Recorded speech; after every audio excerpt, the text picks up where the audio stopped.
If you are trying to buy a house, watch this. Hey y'all, welcome back to the channel. If you are new here, my name is Nikki. If you are returning, welcome back. Had to get that introduction out of the way, but y'all have literally been waiting for this video because y'all wanted me to share my home buying process with you guys, and today is the day that I actually do that because your girl been going through some things and I got a different perspective now. So today was a perfect day for me to actually, bring you guys this video. So if I'm being completely honest, I've been really going through this home buying process way back when. I actually did a video on my NACA process, and just sharing how I was going out looking for homes and stuff like that. So if you are interested in seeing that video, I'm going to link it down below, and I'm going to do future videos of like the NACA process and stuff like that. But in this video, I'm going to really just stick with how I actually got this home and my process when it comes to this home, because I don't want this video to be super long. But I got this home in August 2024. That's when I actually closed on this house. I moved in September 1st of 2024. Now, I had been going through this process, I think it was in 2023. So I think I applied in April of 2023. And when I first initially applied, because of course you got to apply for a home loan to see how much you are qualified for. So I applied for my home loan, and boom, your girl was denied. So that's the part that nobody knows. The first thing I was denied, well, my TikTok people know because I actually did, I shared the journey more so over there. But when I first applied, I was denied because your girl was still using her credit cards. And usually I know when my statement closes on each one of my credit cards. However, that particular month, my statement didn't close until like a day extra from when it normally would close. And I had just went to the grocery store and put my groceries on the credit card. So back then, y'all, I was using each one of my credit cards for something. So each one of my credit cards had a job to do. And what I would do is I would pay that balance before the statement actually closes. And that's how I would be getting, my credit score to go up and stuff like that. So I had my Discover card. I think I was using that for my gas. My Navy Federal credit card, I was using that for the rent and the bills inside of the house. My Capital One card, I was using for food and groceries and stuff like that. And then I would just pay the cards back. But this particular month, as soon as I'm applying for this home loan, the statement didn't close until the transaction actually cleared, and then boom, my utilization went up, which boom, dropped my credit score. So your girl ended up being denied when it came to a home loan. However, the company that I was going through with trying to get a home loan through, they put me on a 6-month credit repayment or credit plan, I guess you would call it. So they told me exactly what I needed to do in order for me to get the points that I may need in order to qualify for the home. So the things that they told me to do, and maybe if you have these situations going on with your credit, you can get ahead of the game before you even will apply for the loan. So the very first thing, which was the easiest thing they told me to do, get my name off of an authorized user account. So if that authorized user account is in bad standings, you do not want your name attached to it. So I was still on one of my mother's credit card. I didn't even know that credit card was still, going or whatever, but I was still on my mom's credit card account.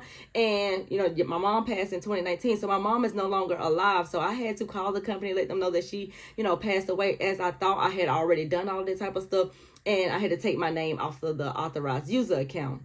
The next thing that they told me to do was to pay off of my MoneyLion account. Now, MoneyLion been around for a very, very, very long time.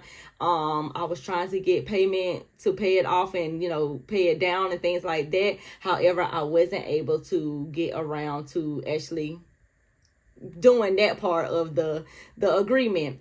The next thing I think they told me to do was to pay down my credit cards to at least 5%. Mind you, my credit card wasn't like maxed out, but I think I had like a 35, maybe 40% utilization. So that what I was more so focused on. Let me get the credit cards paid down, forget all of the other things, because I only had to do this in a 6-month time frame before they run my credit again. So that's basically what I focused on. I think they told me to do something else.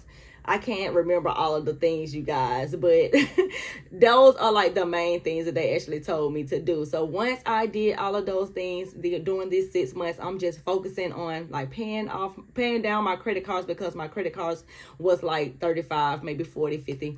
percent utilization. So that's when I started documenting my journey on TikTok, and I was doing the Project 129 or something like that it was called, and I was just sharing what I was doing on the back end to kind of like get my credit score up so that I can, get my home or get approved for my home by my birthday. Because in being honest, when I counted up the 6 months, it was gonna be around October is when they was gonna call me back, and my birthday is in October. So I was like, dang, this will be a really good birthday gift. So I did all of the things that I was supposed to do, and boom, October comes, my birthday comes. I didn't get the notification on my birthday. He actually emailed me October 26th, but I didn't check my email till I think like October 31st, and I realized I had missed the email because your girl is bad with her emails. Your girl got like 30,000 emails. That's why I got to get iCloud, Google storage and stuff like that, because I have so many emails that I don't read. But I finally found the email, and it said, yes, you are approved, $300,000. Mortgage payment gonna be like 18 something monthly, and your estimated down payment or not down payment, your estimated, I think, closing cost would be $21,000, $23,000, somewhere around there. It was in the $20,000 range. I think it was $23,000 and something. I don't know the exact amount. I will have to go through my email and actually see it. And I was blown away. Like, I was happy on one side and then sad on the other side, because like, who got $23,000? I think at the time I only had about $7,000 or $8,000 when I initially applied, and then by this time now I have around $11,000. But in my mind, I was thinking, okay, I probably have to put down $10,000, because from what my friends was telling me and what other people were telling me, they were like, they only put down $6,000, they only did this amount. So in my mind, I'm like, okay, well, $10,000 should be good. People are telling me they put down $6,000, $8,000 or whatever like that. I got 10, so I should be good. But nope. They came back and said your girl needs $23,000. At that time, I think the interest rate was like 7% or something, or maybe 8%. So it was extremely, extremely high. But in my mind, I did not let that discourage me. In my mind, I was just thinking, you know what? Now I have a number. Let's just go back to the drawing board. Like he said, focus on getting the cards paid down some more, because I still didn't have the cards paid down to 5%. I think I was around 13%. So I still was doing good, but still not at that 5% where I can get the most points or whatever like that. So I just continue on paying off my cards, but this time I had to focus on making the minimum monthly payments, because now you're looking at a girl with only $11,000 in her banking account. And if I do this again and they come back with saying that I need $23,000 at closing, this just estimate. This just an estimate. It just depends on what house you want and stuff like that.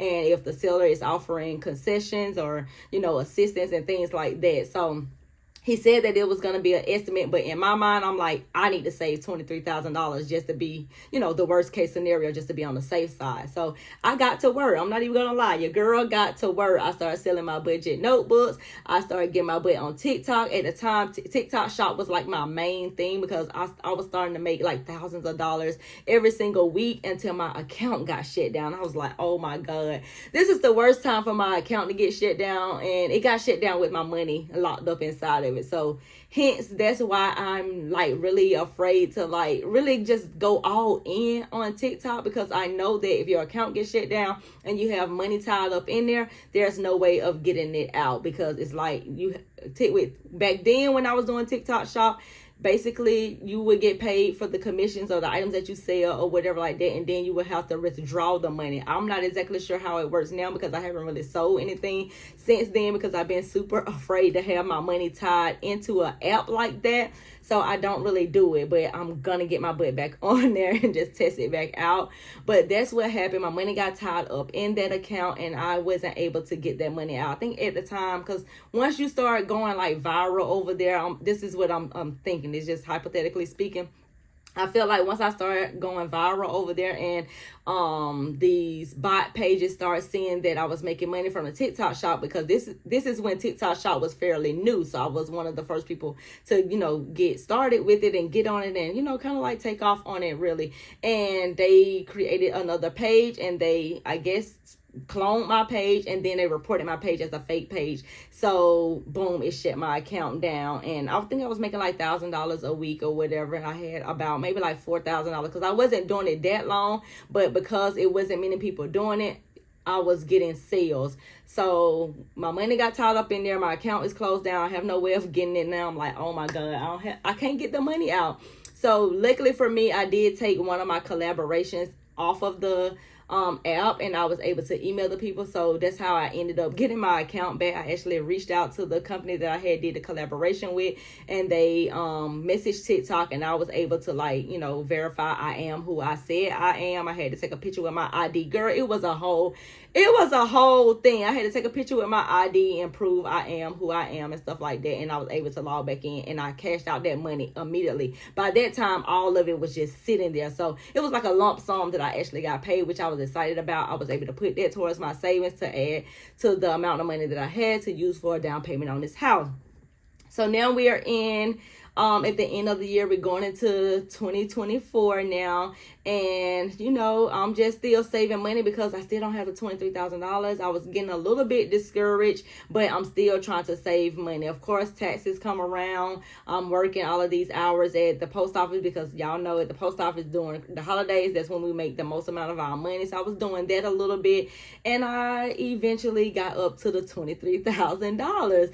Now, when I actually got up to the $23,000, I reached back out to a realtor and basically went back through the process, and she basically transferred me off to someone else. But I don't know the reason why she transferred me out, because the lady that I was initially working with, she was my realtor at first, but then she's like, okay, well, I'm gonna introduce you to another realtor, which I'm very happy about. I love my realtor. Her name was Jackie. I call her Miss Jackie or whatever. So she was really, really, really good. I didn't have any issues out of her. She was very patient with me when it came to purchasing this home and finding the home and stuff like that. Looking back on it, I wish I kind of like would have moved a little bit quicker. But however, the home that I found, I feel like, you know, was meant for me.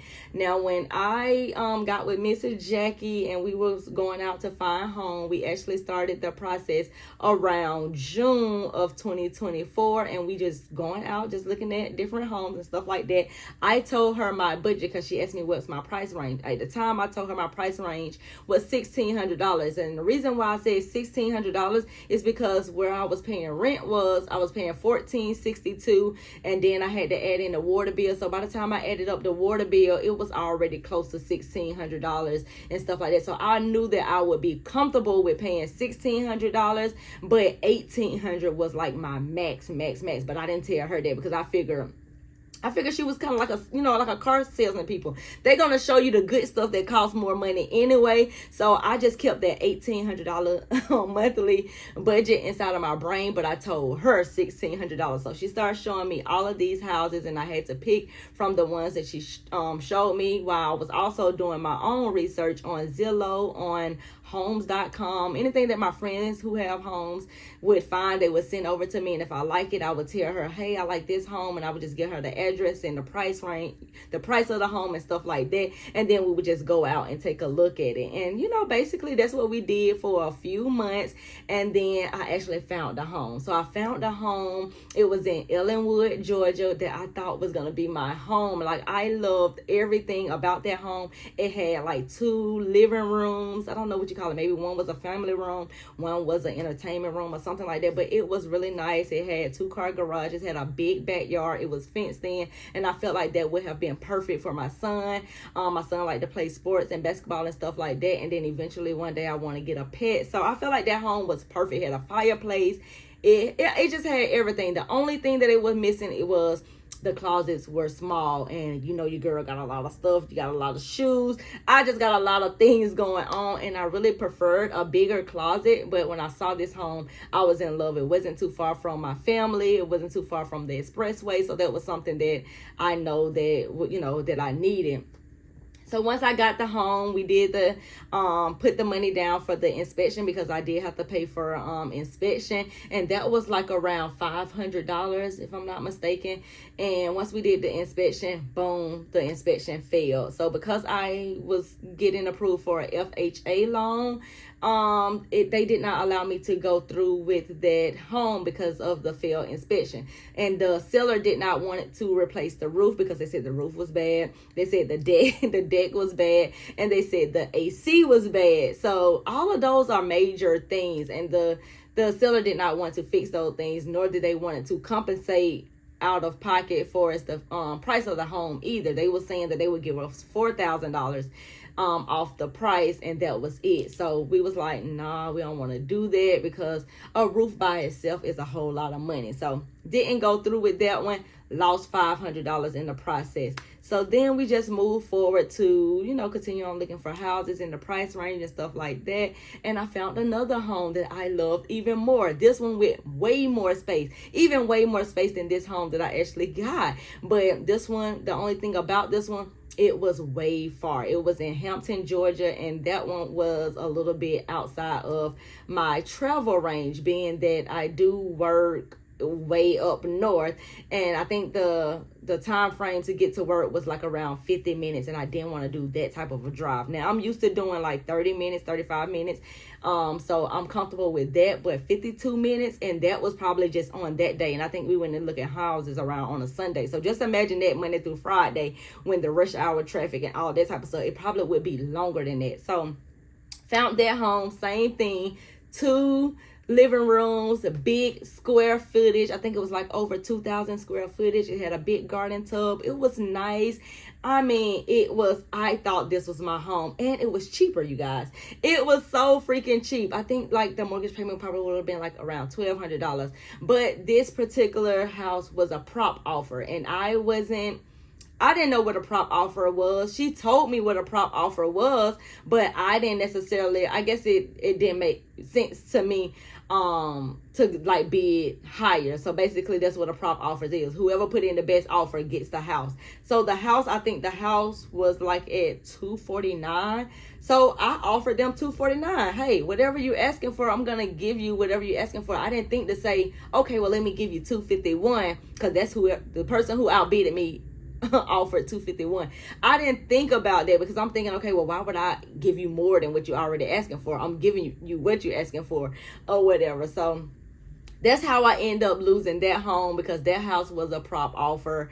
And, now that I'm looking back on it, I'm kind of happy that I didn't get that house, because the drive would have been like stressing me out. I would have been mad every single day coming home because it's so much traffic coming down Tower Boulevard. If you were in Atlanta, then if you know, Tower Boulevard ain't no joke. It is long. It is stressed out. It is just always traffic over there. It's always something going on. So eventually I didn't get that house either, but I didn't lose any money out on that one. Only thing I did was put in the offer, and I just got outbid. Now I was waiting around for that house. I was waiting around and making sure that person, maybe they didn't have their down payment or something like that. I was just thinking, hopefully these people don't have their money, because I was gonna scoot right on in and get that house.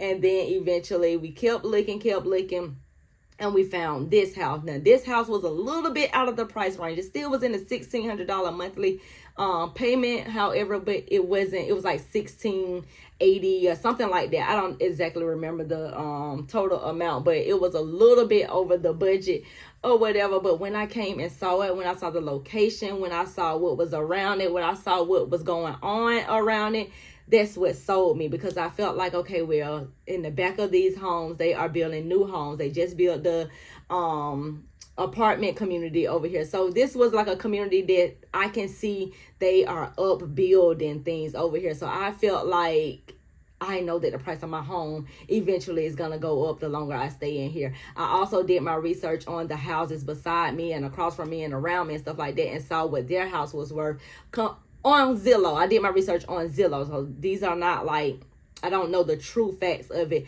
I just did it by looking at Zillow, seeing, okay, well, this house over here is over $300,000. This one over here is over $300,000, and the one across from me is over $300,000. And I was like, okay, well, they are asking for $279 on mine, and the houses around me are, estimated to be worth over $300,000. I felt like this was a really good deal, so I put in an offer for this.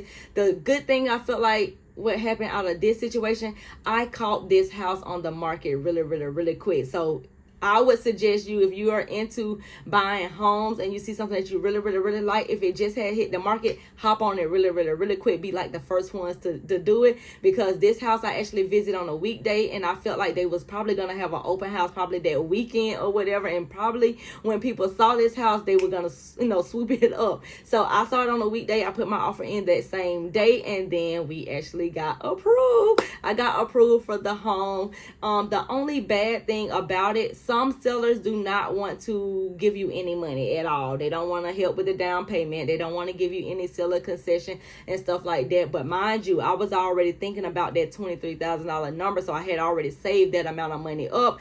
And when it came down to it, everything, I think I had to spend like $15,500 and something to actually close on this house, and that's including the down payment and the closing costs, because those are two separate things. The down payment is one thing, and then the closing cost is another thing. So keep that in mind as well. That's why I say, whatever you think that you want to put down on the house, double it, because you also have to pay the closing costs as well. Sometimes your realtor can give you can work with the seller and get you concessions and all of these other things, but sometimes those sellers, it's not a guarantee that they're gonna want to do that.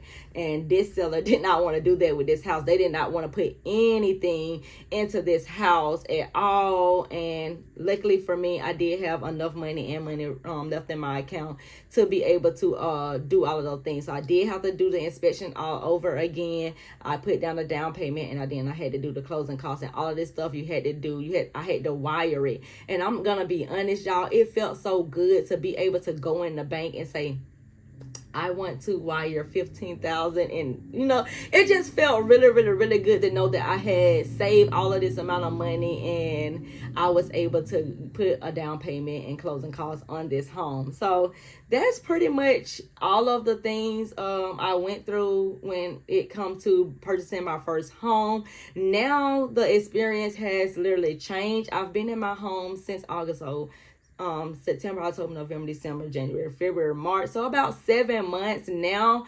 My loan has been sold to a new mortgage company. Now, I used to love my old mortgage company, and I just have everything set up on automated draft. But this new company, first of all, the customer service, it's kind of hard to get somebody on the freaking line. I do not like talking to the automated system, especially when it comes to entering a payment information, putting my banking information over there and stuff like that. I always try to speak with a representative. However, it is so freaking hard to talk to somebody. It's like pressing zero or saying representative.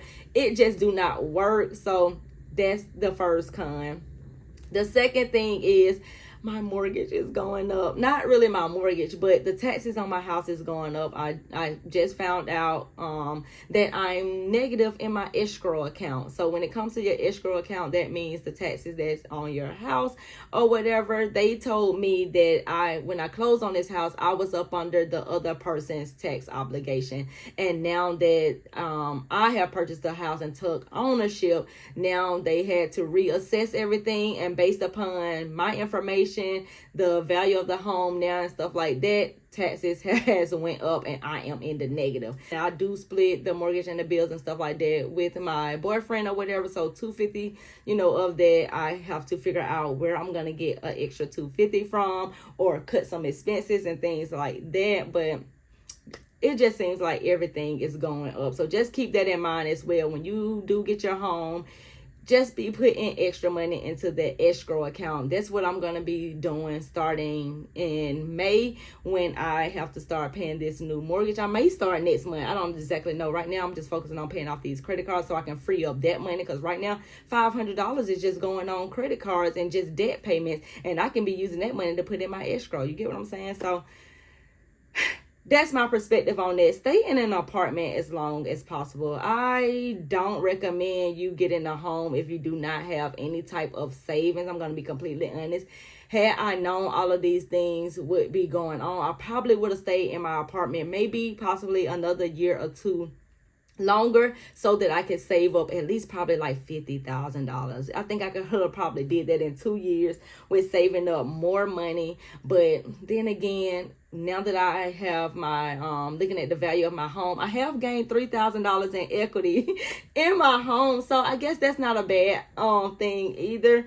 But girl, it has been a process so far. It just seemed like everything is going up. Not only is my taxes going up, aftercare for my son has went up. My life insurance policy has went up, the payment on that. So don't try to buy a house if you don't have a lot of money saved up. And don't try to buy a house if your credit is not right. Because I went in at the bare minimum credit score. My credit was not all the way, up to par like how I would want it. I think I was like around 650 or 670, somewhere around there. But I would have loved to probably been in the 730, 700 range.